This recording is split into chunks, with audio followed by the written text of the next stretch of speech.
Bismillahirrahmanirrahim. Alhamdulillahi Rabbil Alamin wa sallallahu ala Sayyidina Muhammadin wa ala alihi wa sahbihi wa sallam taslima ila yawmiddin.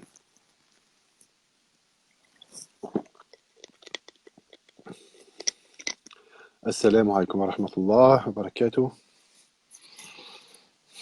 Alhamdulillah. Ah.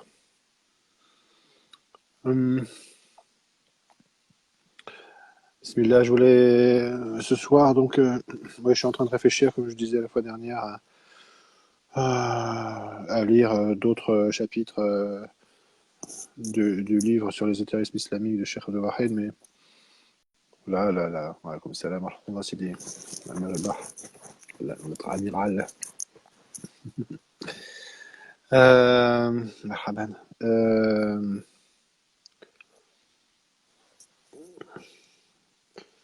Oui, parce que c'est bon, d'abord, ce sont des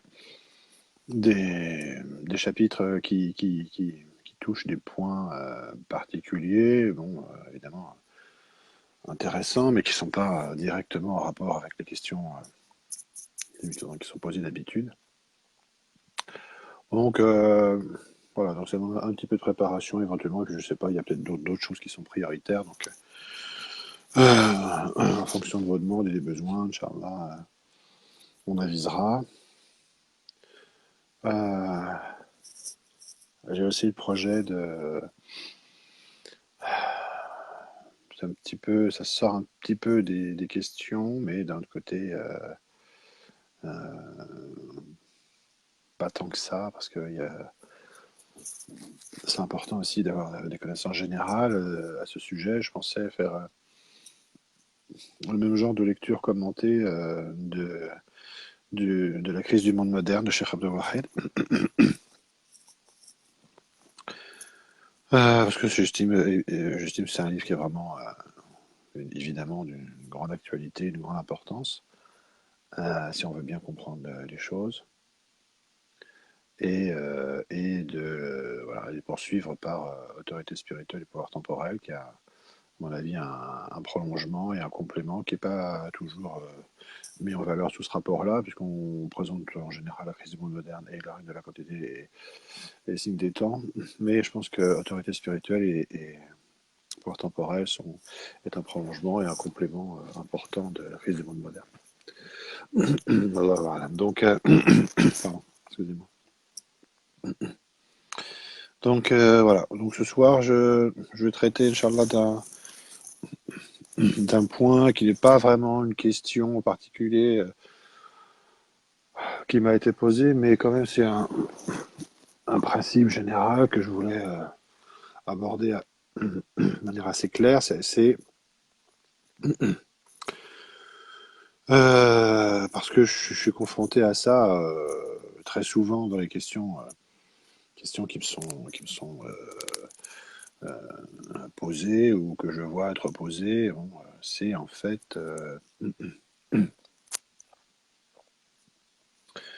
le adab. Quel est le adab qu'on doit avoir dans les questions qu'on se pose lorsqu'on est rattaché par rapport à son shir. En plan général, on ne va pas rentrer dans des adab de discipline particuliers, des adab particuliers, mais une position générale, sachant que, évidemment, avec le développement d'Internet, chacun a la possibilité, de poser des questions quand il veut, à qui il veut, d'une manière qui semble finalement pas gênante et facile et sans conséquence. Donc la question c'est quelle est l'attitude à avoir, l'attitude générale à avoir quand on est rattaché et qu'une question se pose au mouride. Que le mouride se pose des questions, quelles qu'elles soient, de quelque nature qu'elles soient.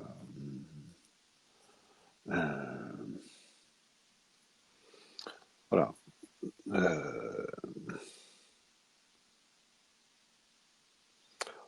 en dehors de spécifications particulières, le, le,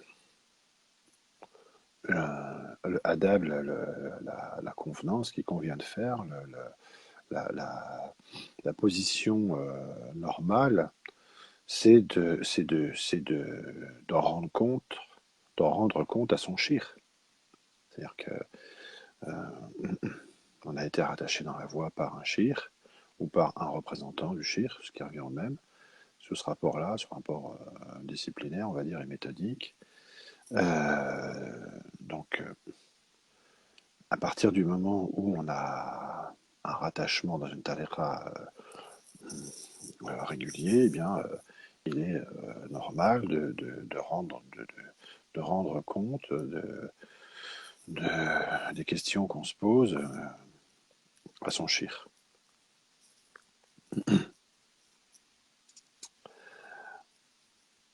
À moins que ce shir-là ait donné des indications particulières, mais bon, normalement, voilà ce qui se passe. Alors, il y a des cas qui peuvent paraître comme étant particuliers et qui sont sous un certain rapport, c'est-à-dire que quelqu'un a appris, par exemple, un rattachement tabarrukan, un unique rattachement tabarrukan à un shir, et il y a des questions qui se posent. Alors on pourrait dire oui, mais ce n'est que tabarrukan, donc on n'a pas de rapport disciplinaire avec le shir, et on peut poser des questions à n'importe qui, n'importe comment, c'est égal. Parce qu'on n'est pas tenu à une discipline, à une obédience particulière. Ce qui est justifié sous un certain rapport, mais pas sous un autre. C'est-à-dire que c'est, c'est comme un peu la question du... Enfin, comment on pourrait dire, ouais, enfin, différentes questions de fiqh. Même si c'est pas nécessaire, c'est mieux sur le plan du adab d'en référer à son shir si on n'a pas si on n'a pas d'autres références. Donc ce qui vient normalement, ce qui doit venir, d'après ce que j'en connais, ce qui doit venir normalement comme, comme attitude, c'est de référer à son shir, même si le shir lui-même n'a pas d'exprimer de volonté en ce sens-là. C'est normal. C'est normal qu'on se dirige vers son shir de toute façon, a priori. Encore je dis bien, si on n'a pas d'indication particulière ou si on n'a pas des raisons de faire autrement particulièrement. Bon. C'est d'autant plus vrai, je ne vais pas rentrer dans tous les détails, mais enfin, bon, je donne les règles générales que je connais. C'est d'autant plus vrai que quand il s'agit d'un shir entre les mains desquels on a pris un rattachement, un pacte de soulouk. Parce que dans ce cas-là, il y a une question, à la différence du premier, il y a une question de méthode qui se pose et de discipline. On ne va pas rentrer dans ce qui justifie telle ou telle chose, etc. Mais enfin, c'est le cas. Bon, on sait bien que dans le cas d'un rattachement soulouki, de tariqa normal, on va dire, la position normale, c'est d'en référer à son shir, parce que c'est lui qui détient l'autorité et la conduite des choses. Bon.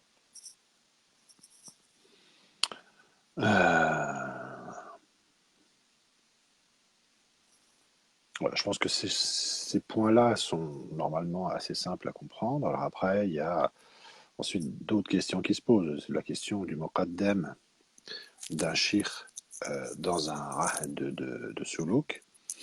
Bon, bah, ce qui est connu, et sauf spécification particulière, c'est que le muqaddam, il est représentant du shir, comme son nom l'indique, et donc, a priori, on s'en réfère non pas au shir, et là, il y aurait justement un manque de hada, parce que c'est la volonté du shir, c'est la structure de la relation qui a été établie comme ça, et dans le tasawwuf, et par le shir. Donc, s'il y a un muqaddam régulier qui a été nommé, qui existe en fonction dans dans la région dans laquelle on vit et avec lequel on est en rapport, bon, bah, on se met en rapport avec lui, avec l'ania qu'il est représentant du shir et qu'on se comporte avec lui comme avec le shir. Sans court-circuiter, c'est comme on pourrait dire, ce type de relation et sans passer au-delà de la disposition qui a été prise par le shir, en allant, par exemple, même en allant enfin, chercher une question du côté du shir. Parce que là, il y a quelque chose qui ne respecte pas la volonté du shir. Si lorsque le shir, dans un cadre de Rah de Suluki, a nommé un Muqaddam qui le représente, qui n'a pas donné de spécification particulière, il y a un manquement important de adab dans le fait de ne pas se référer au Muqaddam d'aller directement poser une question au shir. Bon, ça aussi, je crois que c'est des choses qui sont compréhensibles. Alors ensuite, il y a des questions. Les gens posent des questions en disant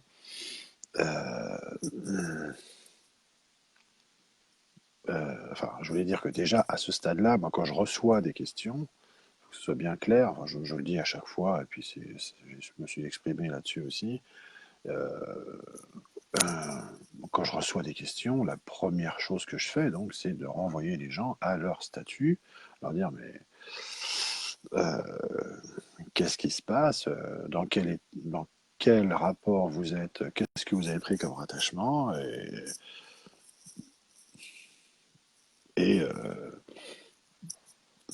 est-ce que vous avez fait ce que vous deviez faire par rapport à votre shir. Et là, on voit que c'est l'occasion de soulever des points qu'on a justement, comment dire, beaucoup développés, enfin, oui,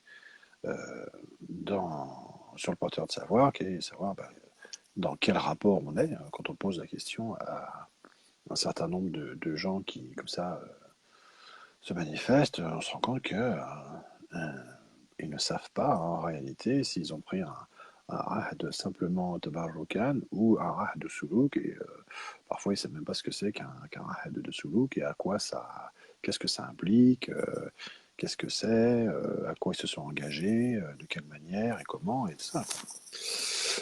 Donc sans avoir même posé des questions alors que les gens posent des questions parfois très importantes parce qu'ils se trouvent dans une situation parfois très délicate, eh bien, il faut repartir sur l'étude de ces considérations-là, des conditions même du rattachement, pour que les gens comprennent, prennent conscience de l'état dans lequel ils sont, de ce qu'ils ont fait, parce que parfois ils ont fait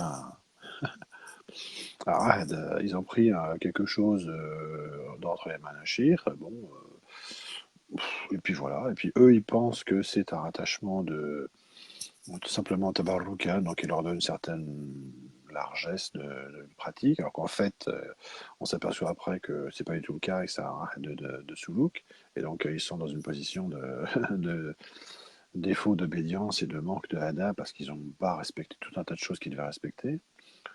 Voilà. Ou alors ils sont persuadés qu'ils ont pris un rahd de suluk avec quelqu'un, puis en fait, c'est pas du tout le cas. Voilà. Donc, c'est quand même très important parce que des gens peuvent vivre. On s'aperçoit par le fait, c'est pas des choses c'est pas des inventions. Hein, ce que je dis là, c'est des choses vraiment avérées, constatées, et puis que beaucoup de gens connaissent. Hein, dont pas mal de gens pourraient témoigner. C'est-à-dire que les gens, il y a un nombre important de gens qui ne savent pas dans quel état ils sont sur le plan de rattachement, ce à quoi ils sont tenus par rapport à leur shir. Donc c'est quand même assez grave parce que même parfois quand ils sont en sourba avec le shir, hein, c'est moins fréquent bien sûr parce que bon, ça peut quand même être éclairci plus facilement, mais il y a des gens qui sont comme ça. Ils ont pris un rattachement de quelqu'un, d'un shir qui passait par là, si on peut dire, et puis voilà, et ça peut durer des dizaines d'années, hein. Dizaines d'années. Moi, j'ai vu des gens qui étaient rattachés dans un certain. Et on leur a posé la question. On leur a posé la question de savoir, mais vous demandez telle chose, vous voulez faire telle chose, mais est-ce que vous avez l'autorisation de votre shir? Dans quel rapport vous êtes avec votre shir? Et qui n'étaient pas capables, qui ne savaient pas, qui ont dû, à qui on a conseillé justement de faire une démarche pour éclaircir la chose, et ils ont dû aller voir auprès de leur shir et leur poser la question, lui poser la question, mais alors, bon, il s'est passé telle chose, j'ai pris un rattachement dans telle et telle condition, dans quel état est-ce que je suis par rapport à vous, etc., etc., ou au successeur, enfin bon, ça pose des conditions, ça pose je veux dire, pose des problématiques quand même qui peuvent être assez importantes, euh, parce que encore une fois, si on a pris un rat de Soulouk et puis qu'on s'est comporté pendant des années sans conscience du tout de ça, sans mettre en œuvre ce qui s'offre dans le cadre d'une relation de Soulouki, là, on a perdu son temps, on a commis des, des, des, des manques de adab, bon, on a gâché un peu les choses, quoi. وعليكم السلام ورحمة الله وبركاته أجمعين إن شاء الله. Voilà, donc euh,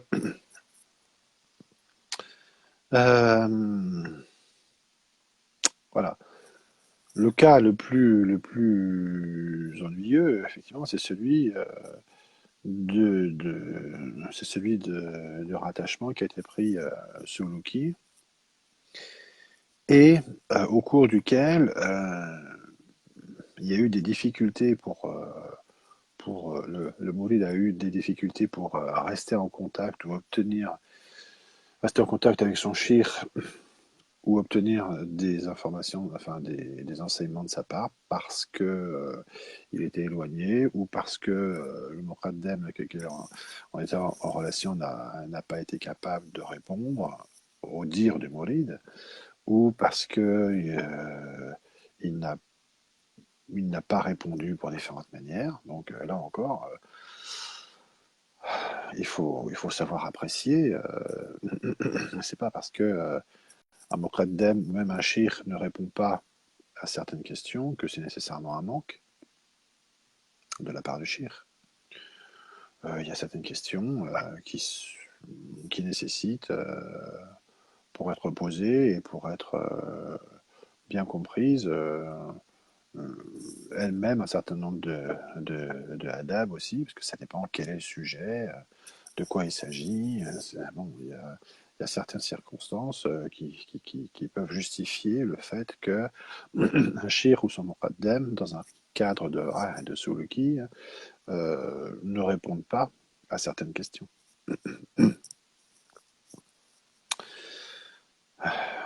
Voilà. Donc, il faut être prudent. Il faut être très prudent. C'est la conclusion peut-être de cette première approche. Il faut être très prudent dans ses démarches, sachant que la responsabilité, elle incombe, bien sûr, elle incombe en partie au cheikh parce que il est tenu aussi de préciser la nature des choses, en principe. Mais pour ce qui concerne le mouride, il est tenu, lui, c'est certain, de savoir à quoi il s'engage, de connaître les conditions du rattachement général. Euh, on ne s'engage pas dans le jihad al-nafs, qui est le jihad al-akbar, comme ça.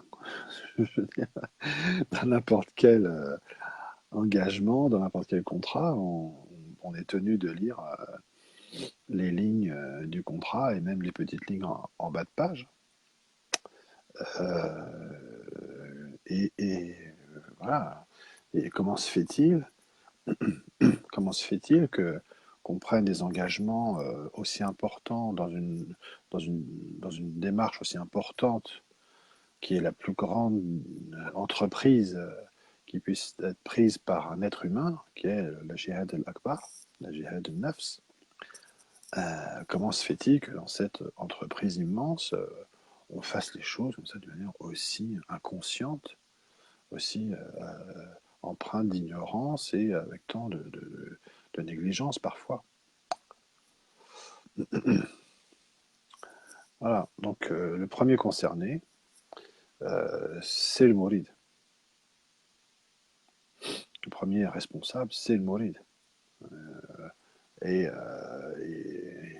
c'est important qu'il s'en prenne qu'à lui-même de toute façon, parce que c'est plus juste et c'est plus utile de toute façon, quoi qu'il en soit, pour lui-même, de savoir ce qu'il en est, de savoir les conditions, à quoi il s'engage et qu'est-ce qu'il fait. C'est, de toute façon, même si le chiffre a éventuellement pu manquer d'informations ou de différentes choses, euh,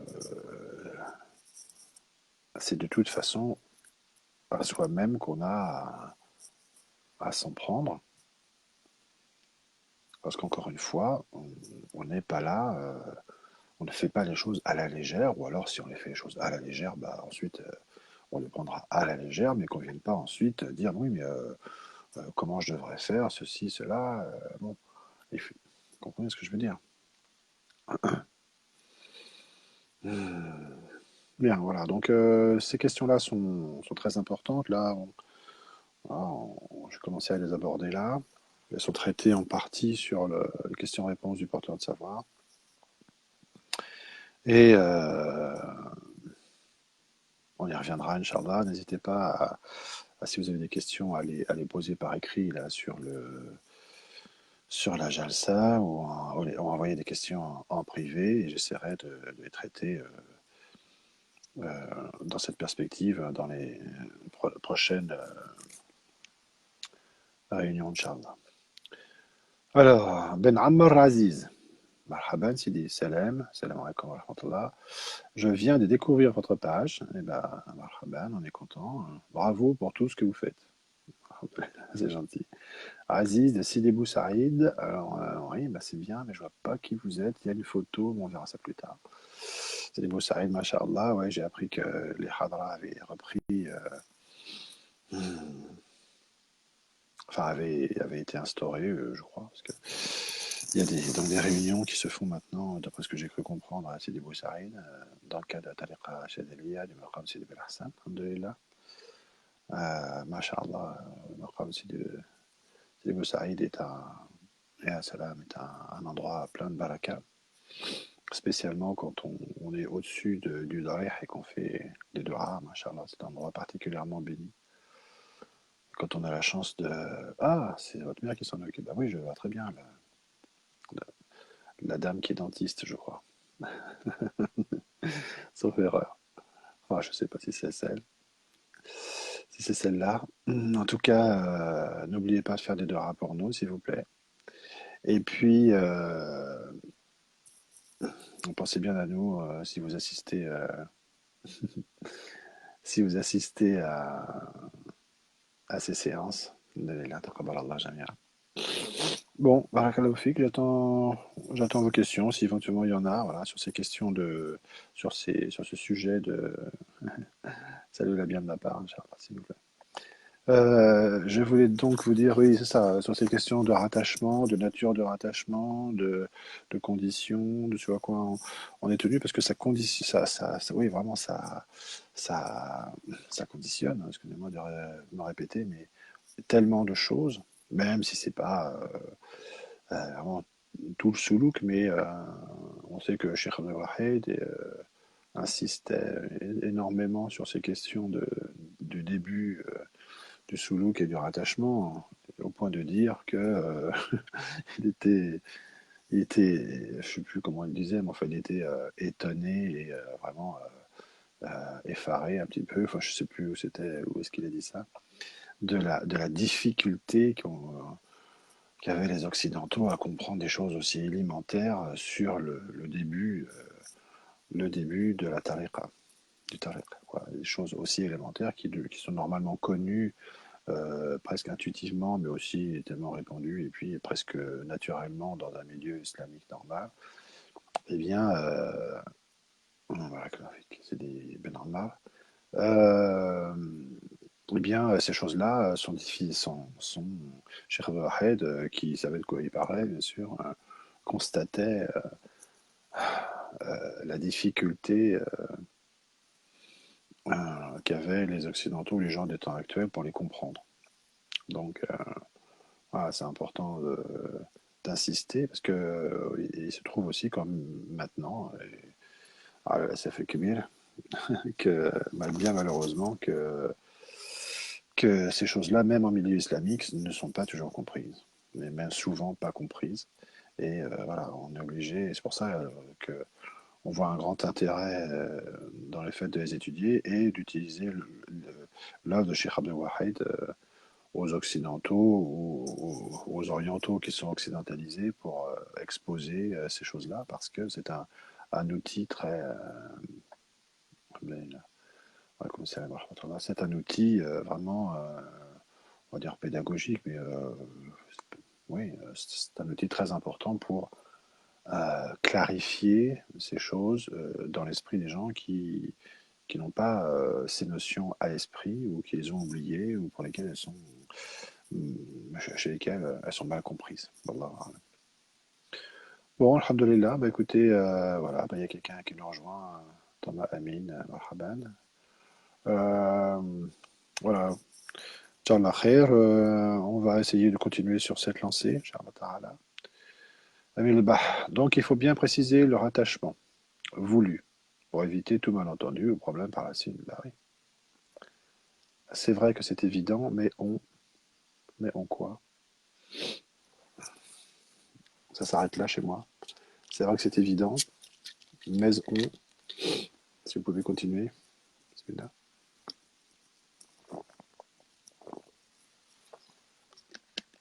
Bon, bah, on connaîtra la suite une autre fois, Inch'Allah. Oui, oui, c'est ça. Il faut préciser, c'est comme dans tout contrat. On précise la nature des choses qui sont en jeu, qui sont l'objet du contrat. Wallahu a'lam, barakallahu fikum jami'an. Bah écoutez, ouais, c'est peut-être 20 minutes, c'est peut-être un format un petit peu court parce qu'il y a des gens qui se connectent à la fin. Alhamdulillah, qu'Allah nous garde et qu'Allah nous fasse profiter de l'enseignement de nos shuyukh, Inch'Allah, des gens dont on a reçu des connaissances, Inch'Allah ta'ala. Barakallahu fi Sidi pour toutes ces précisions, astaghfirullah, barakallahu fikum, Inch'Allah. بحسن نياتكم الحمد لله والله أعلم اللهم صل أفضل صلاة على أسعد مخلوقاتك سيدنا محمد وعلى آله وصحبه وسلم عدد معلوماتك ومداد كلماتك كلما ذكر الذاكرون وغفل عن ذكره الغافلون سبحان ربك رب العزة عما يصفون وسلام على المرسلين والحمد لله رب العالمين السلام عليكم ورحمة الله